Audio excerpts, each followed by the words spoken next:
Jadi kalau relawan Jokowi Mania sudah menyampaikan penolakan, ya ke depan saya berharap dari Projo atau Budi Ari yang sudah mendapatkan kursi menteri karena dia menjadi relawan gitu ya. Ya harapannya dia bisa membela kebijakan ekspor pasir laut ini dengan penjelasan-penjelasan yang seadanya.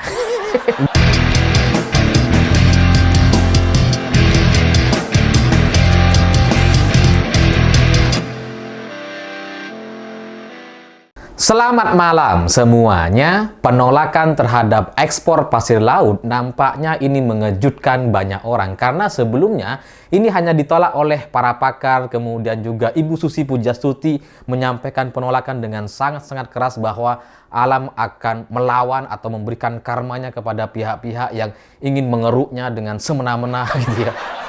Tapi kemudian yang jauh-jauh lebih mengejutkan ternyata Partai Gerindra atau Prabowo Subianto itu juga menyampaikan penolakannya meskipun secara halus gitu, tapi tetap saja itu bagian dari penolakan atau meminta agar ekspor pasir laut ini ditunda. Dari sinilah nampaknya banyak orang yang jadi terkaget-kaget. Loh kok bisa? Kok bisa Partai Gerindra gak setuju gitu? Padahal ini sudah disampaikan sama Zulkifli Hasan, sama Luhut, sama Presiden Jokowi sendiri bahwa sedimentasi ini baik untuk kemudian diekspor ke luar negeri. Kok bisa Gerindra jadi malah meminta ini untuk ditunda? Dan setelah pernyataan Gerindra, seperti yang saya pernah prediksi sebelumnya, ini nampaknya kemudian semakin memanas karena relawan Jokowi Mania atau Noel itu juga kemudian mempertebal penolakan terhadap ekspor pasir laut di Indonesia gitu. Karena Noel sebagai relawan Jokowi Mania ini meminta agar ini segera dihentikan, dihapuskan. Gak boleh lagi ada ekspor pasir laut. Wah, pernyataannya itu jauh-jauh lebih keras dibandingkan pernyataan Muzani, sekjen dari Partai Gerindra. Tapi kurang lebih sama saja tujuannya, yaitu menolak atau menghentikan ekspor pasir laut. Jadi kalau saya melihat dari apa yang disampaikan oleh Noel, ini kayaknya di internal sekeliling Prabowo Subianto atau Partai Gerindra kurang lebih opininya sama seperti yang disampaikan oleh Noel gitu. Karena menurut Noel ini adalah menjual tanah air. Ini hanya memperluas negara lain. Ini melanggar kedaulatan. Wes, tahulah kalau Noel lagi ngomong kan mukanya. Sedimentasi itu hanya teori katanya. Karena ya sekarang orang bilang sedimentasi itu yang ada di bawah laut gitu ya, itu berupa pasir dan tumpukan-tumpukan yang kemudian bisa jadi batu dan sebagainya untuk kemudian diambil juga bersama pasir-pasirnya. Itu cuma teori gitu.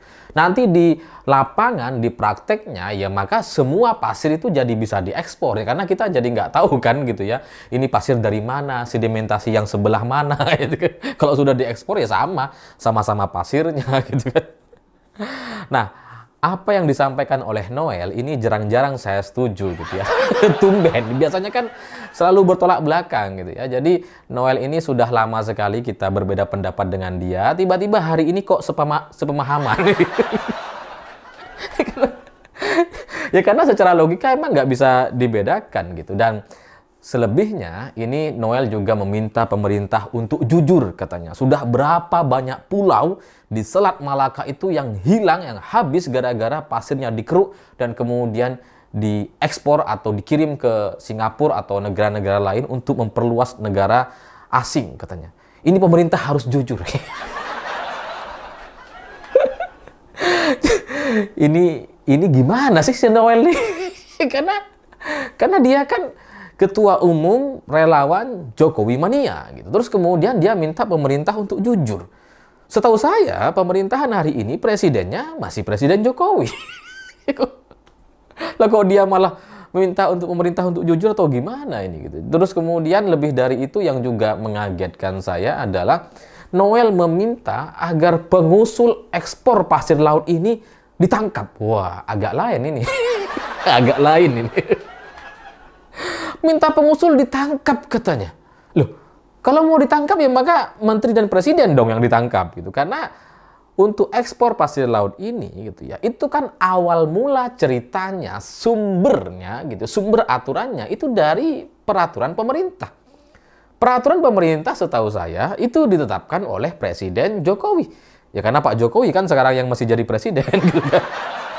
Nah, dari peraturan pemerintah ini kemudian nanti para menteri di Menteri KKP dan kemudian Menteri Perdagangan itu melaksanakan dari PP ini gitu. PP yang ada ini kemudian dijadikan rujukan untuk membuat peraturan menteri gitu atau permen gitu. Jadi kalau Noel kemudian mengusulkan agar pengusulnya ini ditangkap, itu kan artinya ya Pak Jokowi yang ditangkap. Ya lucu gitu, agak lain ini gitu. Ketua Umum Relawan Jokowi Mania minta Pak Jokowi ditangkap loh. Minta presiden ditangkap. Ini nggak salah nih. Ya salah lah, ya seharusnya Noel ini ganti nama dulu gitu ya. Dia ini kan sekarang kan sudah sebenarnya menjadi orang yang ingin menyuarakan opini atau suara-suara dari Partai Gerindra dan Prabowo Subianto. Cuma nama relawannya itu masih belum ganti gitu. Jadinya ya seharusnya ganti dulu lah gitu ya. Jadi Prabowo apalah gitu ya. Kalau masih menjadi Ketua Umum Jokowi Mania, terus kemudian menyuarakan suara atau aspirasi dari Prabowo Subianto dan ternyata bertolak belakang dengan Presiden Jokowi dan keputusannya. Ini kan jadi lucu gitu. Masa Ketua Umum Relawan Jokowi Mania minta Presiden Jokowi ditangkap lah? Nggak nyambung gitu. Ganti nama dulu lah, biar jelas posisinya gitu ya. Supaya kalau muncul di berita itu bagus gitu. Ketua Umum Relawan Prabowo Oke Gas misalkan gitu ya. Minta pengusul dari ekspor pasir laut ditangkap atau minta Presiden Jokowi ditangkap, itu masih bisa dipahami gitu. Tapi kalau masih menjadi ketua relawan Jokowi Mania, jadi nggak nyambung aspirasi atau suara yang coba dia sampaikan. Jadi ya selanjutnya mungkin Noel perlu ganti nama dan kemudian setelah itu barulah bisa menyuarakan opini atau pendapat dari kubu Gerindra atau Prabowo dengan leluasa. Karena kalau masih seperti sekarang, dia jadi tidak bebas untuk menyampaikan apa yang coba disuarakan oleh Partai Gerindra dan Prabowo Subianto. Ya, ini sesuai dengan prediksi saya bahwa ya memang inilah suara-suara yang ada di internal sana gitu ya, di kelompok calon penghuni Istana Baru nantinya yang nampaknya sudah menyampaikan penolakan atau ketidaksetujuan dengan ekspor pasir laut. Karena ya ini sudah 21 tahun lebih ini dihentikan, tidak boleh diekspor lagi, dan kalau kemudian sekarang muncul penolakan, yaitu karena memang sudah lama kita sepakat untuk tidak mengekspor lagi. Hanya mungkin ini agak mengagetkan bagi Presiden Jokowi dan gengnya atau kelompoknya seperti Zulkifli Hasan atau PAN gitu. Karena ya dalam analisa atau logika atau hitung-hitungan mereka, seharusnya kan semua partai ini sepakat karena Kim Plus ini kan masih pendukung Presiden Jokowi kan. Seharusnya kalau ada keputusan kemudian membuat kebijakan untuk ekspor pasir laut, harusnya semua partai setuju, termasuk Partai Gerindra gitu. Seharusnya, tapi ternyata kemudian di tengah jalan ada penolakan-penolakan yang kemudian mengejutkan banyak orang. Jadi ya semoga untuk urusan kasus pasir laut ini bisa lebih diperjelas dan kemudian bisa mendapatkan kepastian ke depan apakah ini boleh diekspor atau enggak. Bagi saya kalau memang alasannya ada alasan ini mengganggu jalur atau jalannya kapal laut gitu ya.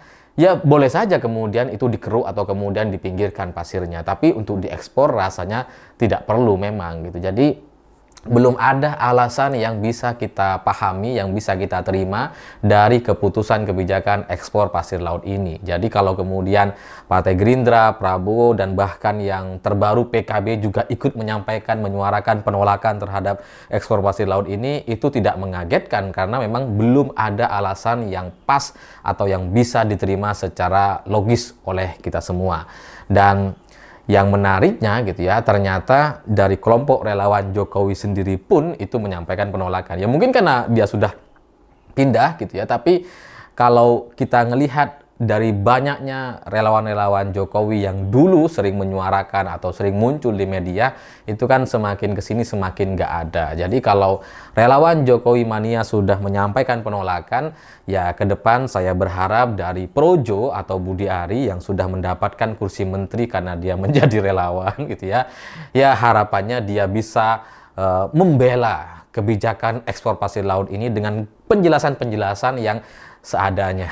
Nggak masuk akal, nggak apa-apa. Yang penting ada penjelasannya. Sama lah seperti isu jet pribadi gitu ya. Oh, Mbak Erina nggak bisa naik angkutan umum. Itu Budi Ari. Nah, nanti untuk alasan ekspor pasir laut ini bisa dibuatkan alasan yang agak-agak bagus lah gitu ya. Misalkan nanti ekspor pasir laut ini tujuannya supaya air laut atau perairan Indonesia semakin besar. Makanya pasirnya diambil diekspor.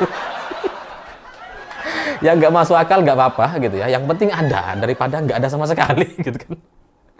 Ya karena untuk kasus atau isu ekspor pasir laut ini sudah mendapatkan penolakan dari banyak pihak, dari Bu Susi Pujastuti, dari Gerindra, dan kemudian sekarang dari Noel gitu ya, yang nampaknya ini terkoordinir atau bagian dari suara yang coba disampaikan oleh Prabowo Subianto. Sementara dari kubu pembelanya ini nyaris nggak ada sama sekali. Jadi untuk Projo, untuk Budi Ari, segeralah berikan pernyataan pembelaan gitu karena memang jelang akhir masa jabatan presiden nampaknya Projo harus lebih ekstra bekerja keras gitu ya, selain membahas soal Fufu Fafa, jet pribadi, juga soal pasir ya. Pasir.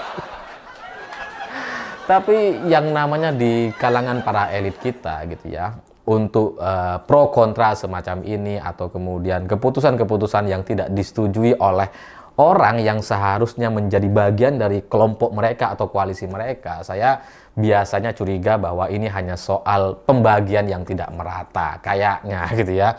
Kalau pembagiannya merata mungkin ya nggak ada penolakan gitu kan. Ini nampaknya pembagiannya agak dikuasai sama ya karena kebetulan emang ketua partai. jadi lebih dikuasai oleh mereka, oleh dia sendiri, dan kemudian partai-partai lain nggak dapet. Jadi kalau ini tidak seimbang, makanya kemudian muncul penolakan. Ya tapi kita bersyukur gitu ya, muncul penolakan semacam ini supaya memang yang terbaik lah untuk negeri ini. Jadi ya semoga ini bisa terus bergulir dan kemudian bisa memunculkan penolakan-penolakan yang lebih keras lagi nantinya, agar keputusan kebijakan ekspor pasir laut yang sudah didukung atau sudah diklarifikasi oleh Luhut, oleh Pak Jokowi, oleh Zulhas gitu ya, ini kemudian bisa dievaluasi lagi. Nggak peduli dengan apapun klarifikasi yang sudah disampaikan soal istilah sedimentasi itu bukan pasir laut gitu ya, meskipun bagian dari sedimentasi itu juga ada pasirnya. Nggak peduli lah dengan klarifikasi semacam itu, intinya gitu ya, ini adalah bagian dari wilayah Indonesia yang seharusnya itu dipergunakan untuk kepentingan kita sendiri. Dan saya juga baca komentar di video sebelumnya, itu ada orang yang mempertanyakan kenapa masalah pasir laut ini dipermasalahkan atau dilarang, padahal emas kita ekspor. Nikel, timah kita ekspor, apa bedanya? Ya, memang untuk menjelaskan kepada para buzzer-buzzer kelompok sebelah itu memang agak agak butuh energi. karena kita harus menjelaskan untuk hal-hal yang sangat-sangat mendasar gitu. Kalau soal nikel, kemudian batu bara dan sebagainya, itu tidak kemudian memperbesar wilayah mereka dan itu tidak bertahan dalam jangka waktu yang lama gitu. Karena kalau pasir itu bisa memperluas wilayah negara lain yang lebih kecil gitu, dan itu bertahan sampai puluhan atau ratusan tahun mendatang. Sementara kalau nikel dan kemudian barang-barang lainnya, bisa jadi barang-barangnya juga kita nikmati atau kita konsumsi juga nantinya ujungnya gitu ya. Meskipun itu agak merugi karena udah diekspor, kita impor dalam bentuk barang yang lebih mahal dan seterusnya. Tapi ya intinya itu tidak kemudian membuat kedaulatan negara lain jadi lebih besar seperti halnya ekspor pasir laut gitu. Itu bedanya gitu. Jadi kalau ada komentar-komentar setelah ini, saya tidak mau jawab lagi karena banyak kemarin yang di video sebelumnya itu muncul pertanyaan-pertanyaan yang tolol seperti ini gitu. Ya semoga selanjutnya para buzzer dan timnya bisa diberikan briefing yang lebih baik lagi untuk bisa kita beradu argumentasi atau narasi di kolom komentar nantinya. Saya pikir itu. Terima kasih sudah menonton. Begitulah kura-kura.